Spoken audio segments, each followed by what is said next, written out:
Coming up next on Watch Fox News at 10, giving thanks across the Midlands. For some, their first taste of this time-honored tradition. For some others, a helping hand they're thankful for this holiday season. Right now, we have Brian McConchie joining us. He is from Boston. And Brian, you've covered this marathon. You've been there. You know what it's like, a big day. Yeah, and I think that the best way to describe this event on a normal day is controlled chaos, especially at that finish line area. You're talking about 30,000 runners or so. Think of all the family members, friends, spectators that brings to one concentrated area. The University of South Carolina embarking on the largest college fundraising campaign in the state's history. School officials are looking to raise $1 billion by summer 2015. Also tonight, good news for Boeing and the state of South Carolina. The National Labor Relations Board has officially dropped a high-profile case challenging the aircraft giant's move to open a non-union plant in the Lowcountry.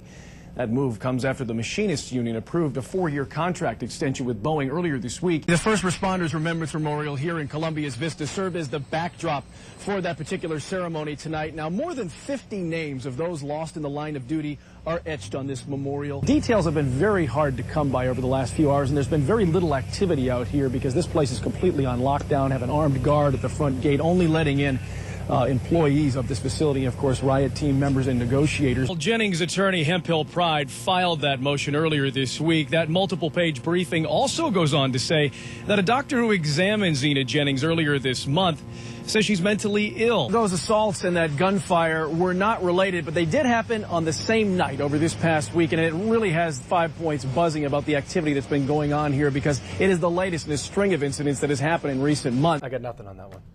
I got nothing. Well, that's probably a good thing. Yeah, I guess so.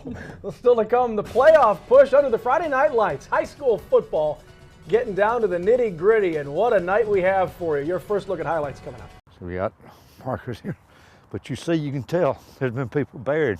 Danny Beasley wants to find someone he never met. The Lexington man has been trying to locate his great-grandfather's remains for years and recently got word he was buried here on Geiger Avenue in Columbia. Just all they could say was he was buried somewhere here in the Columbia area around the state hospital. Beasley's great-grandfather, Barron, was a patient at the Department of Mental Health in the 1930s. At one point, Beasley's family thought he was buried on department grounds. So the Lexington man was alarmed when a blockbuster deal for this coveted piece of property went down late last year.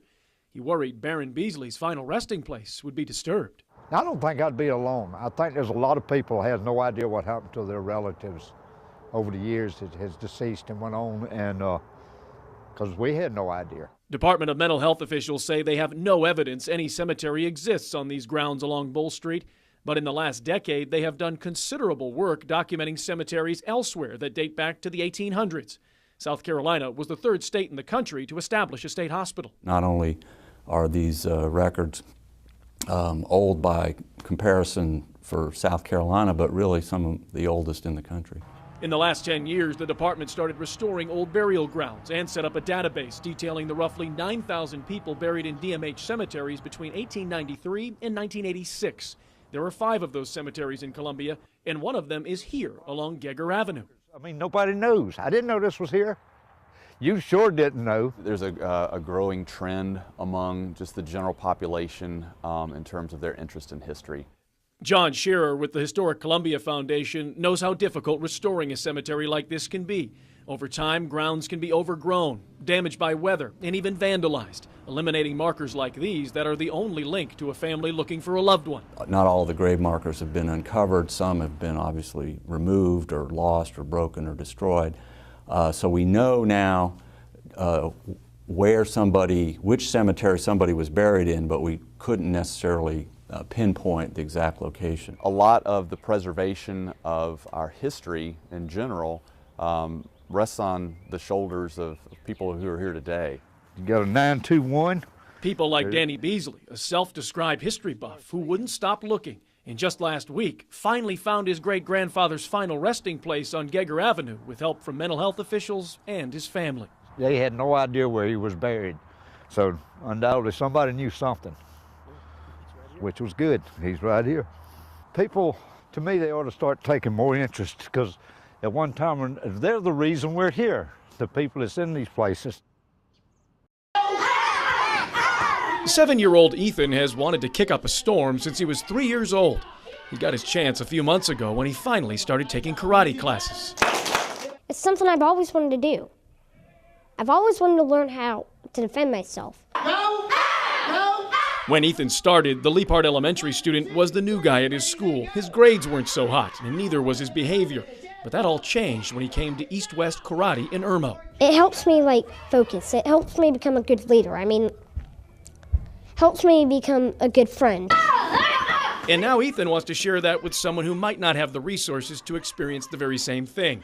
After seeing a television show about charity work, he asked his mother if he could help other children take karate classes with him. You know, when he comes to me and says, Mommy, I want to do something for another child before my birthday and give them a gift on my birthday, and I'm taking him to karate and teaching him to do the right thing, and I'm taking him to church and I can't look at him and say, sorry, we can't afford it. So with some help, Ethan's planning to have garage sales, bake sales, and collect donations to raise the cash for a karate scholarship.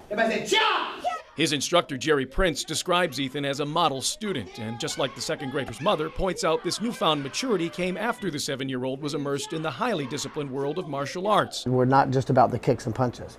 You know, we're about helping the community. We're about you getting better in school and getting that confidence to be anything that you want to be as you grow up.